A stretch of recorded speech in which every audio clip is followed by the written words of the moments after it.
Hello and welcome to economics on the move. Economics on the move पे आप सभी दर्शकों का स्वागत है। आज हम एक इम्पॉर्टेंट इशू पे आपके साथ आए हैं और एक इम्पॉर्टेंट इशू पे डिस्कशन करना है।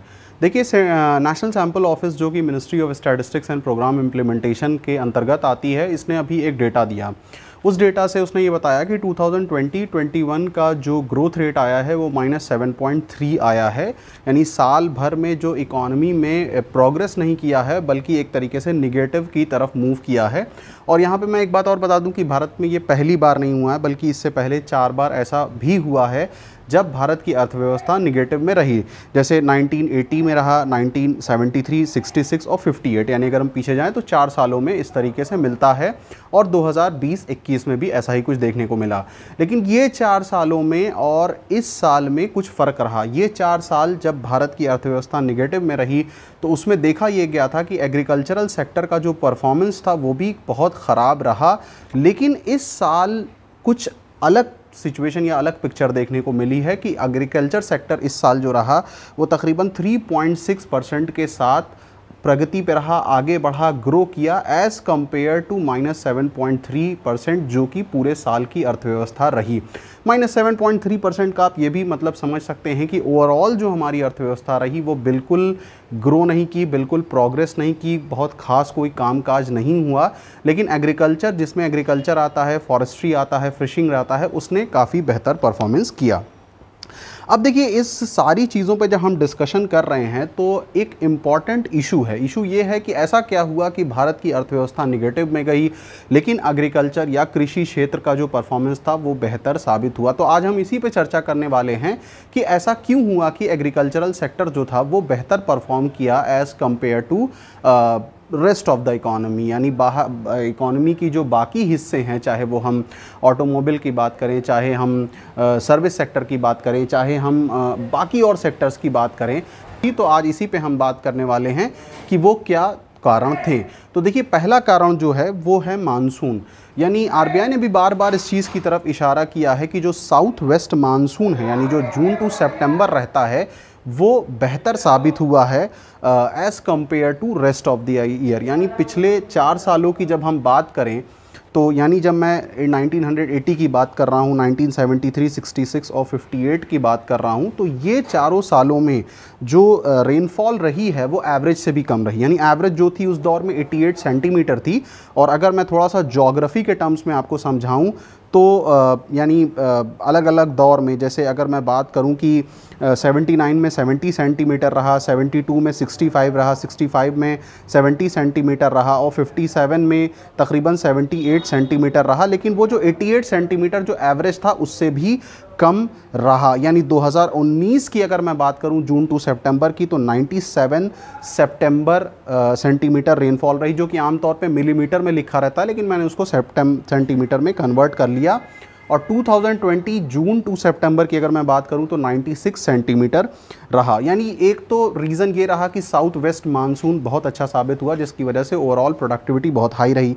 पोस्ट मानसून की भी अगर बात की जाए, यानी मानसून के बाद की भी बात की जाए, तो वो काफ़ी बेहतर रहा। जैसे अक्टूबर टू दिसंबर, जनवरी टू फरवरी और मार्च टू मई की अगर बात की जाए, तो इस दौरान भी मानसून का जो असर था वो अच्छा देखा गया, जिसकी वजह से ग्राउंड वाटर, एक्वीफर्स, ये तमाम चीज़ें जो हैं वो फिल हो गई, ताकि बारिश के अलावा अगर रेस्ट ऑफ द ईयर कुछ टेक्नोलॉजी या मोटर के थ्रू पानी बाहर से निकाल लिया जा रहा है तो ज़मीन के नीचे काफ़ी पानी था, जिसकी वजह से किसानों को क्रॉप्स की इरिगेशन या बाकी चीज़ों में काफ़ी मदद साबित हुई। तो पहला रीज़न क्या था? पहला रीज़न जो आपका साबित हुआ मानसून था। सेकंड रीज़न की तरफ आ जाते हैं। सेकंड रीज़न जो था वो ये रहा कि एग्रीकल्चर जो था, लास्ट ईयर अगर आप याद करिए तो पूरे देश में लॉकडाउन लग गया था, लेकिन एग्रीकल्चरल सेक्टर में एग्जेम्पशन रखा और सरकार ने ये एक अच्छा काम किया, जिसके थ्रू काफ़ी बड़ा प्रोग्रेस एग्रीकल्चरल सेक्टर में देखने को मिला। 24 मई को ही सरकार ने एग्जेम्पशन दे दिया था, जैसे राशन सेंटर में, ग्रॉसरी शॉप में, फ्रूट्स शॉप पे, वेजिटेबल शॉप पे। तो इससे जो एग्रीकल्चरल प्रोडक्टिविटी हो रही थी उसकी सप्लाई में इतनी ज़्यादा रुकावटें नहीं हुई। उसके बाद 25 मई की अगर हम बात करें तो 25 मई को सरकार ने जहां से फर्टिलाइज़र सप्लाई हो रही थी उनके ऊपर से रिस्ट्रिक्शंस ख़त्म किया। उसके बाद जहाँ जहाँ पे फार्मर्स को मूवमेंट करना था, कृषि से रिलेटेड जो भी काम थे वहाँ पे थोड़ा ढिलाई थी, वहाँ पे जाके काम शुरू हुआ। उसके बाद अगर मशीनरियों का इस्तेमाल है तो उसके मूवमेंट में बहुत ज़्यादा प्रॉब्लम कुछ नहीं हुई। होलसेल मंडी वगैरह जो थी बहुत आराम से खुल गई, उस दौरान वर्क करने लगी। तो ये एक कुछ कारण रहा जिसकी तरफ हमने देखा कि एग्रीकल्चरल सेक्टर रिवाइव करने में सरकार ने भी मदद किया। अच्छा, अब इसमें कुछ और एक्स्ट्रा बातें हैं। अब देखिए, रूरल इकॉनमी की अगर मैं बात करूं तो रूरल इकॉनमी सेकंड वेव के मुकाबले फर्स्ट वेव में इतना हिट नहीं हुई। यानी बहुत सारे लोगों ने कहा कि फर्स्ट वेव में वो रूरल इलाकों में गए तो लोगों को समझ ही नहीं आ रहा था कि ये पूरे देश में तालाबंदी क्यों लग गई है, ये कोरोना वायरस क्या है, ये तमाम चीज़ों पर वो बहुत सारा सवाल करते थे और ये कहते थे कि ये सारी चीज़ें कुछ नहीं हैं। तो पहला वेव जो था वो इतना हार्ड हिट नहीं किया था as compare to second wave, और जो लोग भी माइग्रेट कर रहे थे, गांव के क्षेत्रों में जा रहे थे, वो पूरे के पूरे जो हैं वो एग्रीकल्चरल सेक्टर में जाके एब्जॉर्ब हो गए थे। अब देखिए, यहाँ पे जैसे मैं बात कर रहा था कि जो रिस्ट्रिक्शंस नहीं लगाई गई उसके नतीजे में जो all India retail sale of fertilisers है उसने एक डेटा दिया है कि 2020-21 में जो मतलब यहाँ पे जो फर्टिलाइज़र्स की खपत हुई या ख़रीद हुई वो तकरीबन 667.02 लाख टन हुई, जो कि काफ़ी हाई थी। 677। 2019-20 का जो डेटा है वो कहता है 617, 2018-19 का जो कहता है वो 575। यानी कहने का मतलब ये कि जैसा भी मैंने कहा, बहुत बड़ी आबादी मूव की जिसके थ्रू बहुत बड़े लेवल पे एग्रीकल्चर में लोगों का इन्वॉल्वमेंट बढ़ गया। क्रॉप प्रोडक्टिविटी की भी अगर मैं बात करूं तो ये भी काफ़ी हाई थी। यानी खरीफ क्रॉप जो कि सितंबर अक्टूबर के टाइम सोइंग सीज़न होता है, कॉटन, मेज़, राइस की अगर मैं बात करूं तो पिछले वर्ष के मुकाबले इस बार जो डेटा आता है वो कहता है कि 1053.52 लाख टन से 1113 को टच किया। यही हाल रबी क्रॉप में रहा।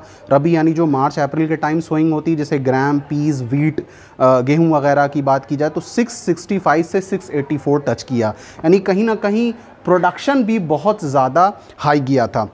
अब देखिए, एक जो दिक्कत यहाँ पे थी वो समझने वाली बात है। डिमांड काफ़ी इफेक्ट हुई, सप्लाई में कोई प्रॉब्लम नहीं थी, प्रोडक्टिविटी हो रही, सप्लाई होने के लिए तैयार है। लेकिन डिमांड की अगर हम बात करें तो डिमांड उस तरीके की नहीं हो रही थी। तो सरकार ने बहुत बड़े स्तर पे ये कोशिश की कि डिमांड को किया जाए। डिमांड को कैसे करेगा कि जो फूड जैसे एजेंसी जैसे कॉटन कॉरपोरेशन ऑफ इंडिया हो गया है, उसके बाद फूड कॉरपोरेशन ऑफ इंडिया हो गया, जूट कॉरपोरेशन ऑफ इंडिया, ये बड़े पैमाने पर सरकार ने प्रोक्योर करना शुरू किया, ख़रीदना शुरू किया। क्यों? क्योंकि एक बड़ी तादाद में जो खपत हो जाया करती थी, जैसे होटल में, रेस्टोरेंट में, मिठाई की शॉप पे, कैंटीन में, ये सब बंद थी, जिसकी वजह से वो खपत वहाँ से या फिर वो डिमांड ख़त्म हो गई। तो सरकार ने उस डिमांड को भी पुश करने के लिए पूरी तरीके से प्रोक्योर करना शुरू किया। अब देखिए, यहाँ पे एक चीज़ और मैं बताता चलूँ कि एग्रीकल्चरल जो सेक्टर था वो ग्रो किया, और ग्रो करने के कई पैमाने हैं जो बताते हैं उसको वो पॉजिटिव की तरफ गया। जैसे मैकेनाइजेशन ऑफ एग्रीकल्चर होने की वजह से, जो अगर हम बात करें ट्रैक्टर वगैरह की, तो ट्रैक्टर की जो सेल थी वो भी तकरीबन 9 लाख रही 2020-21 में, काफ़ी हाई रही। इसी तरीके से मैं अगर एक्सपोर्ट की बात करूं तो एग्रीकल्चरल कमोडिटी का एक्सपोर्ट जो था वो बिल्कुल 2013-14 को टच कर रहा था, जो कि 43.25 बिलियन US डॉलर के मुकाबले था। तो इसका मतलब ये है कि डिमांड साइड में थोड़ा सा इफेक्ट हुआ, लेकिन उसको बहुत हद तक ठीक करने की कोशिश की गई और डिमांड और सप्लाई को मैच करने की कोशिश किया गया। तो ये तो कुछ रीज़न थे, ये कुछ पॉइंट्स थे जिससे हमने बताने की ये कोशिश किया कि agricultural sector rest of the economy के मुकाबले कैसे बेहतर परफॉर्म किया और कैसे 3.6% के साथ ग्रो किया, जब पूरी की पूरी इकोनॉमी -7.3% के साथ नीचे की तरफ जा रही है। तो ये एक छोटा सा डिस्कशन था जो हम आपके साथ करते रहते हैं, और उसी की सीक्वेंस में ये प्रोग्राम था जो हमने आपके सामने प्रेजेंट किया। So stay blessed guys and keep on watching Economics on the Move. Thank you.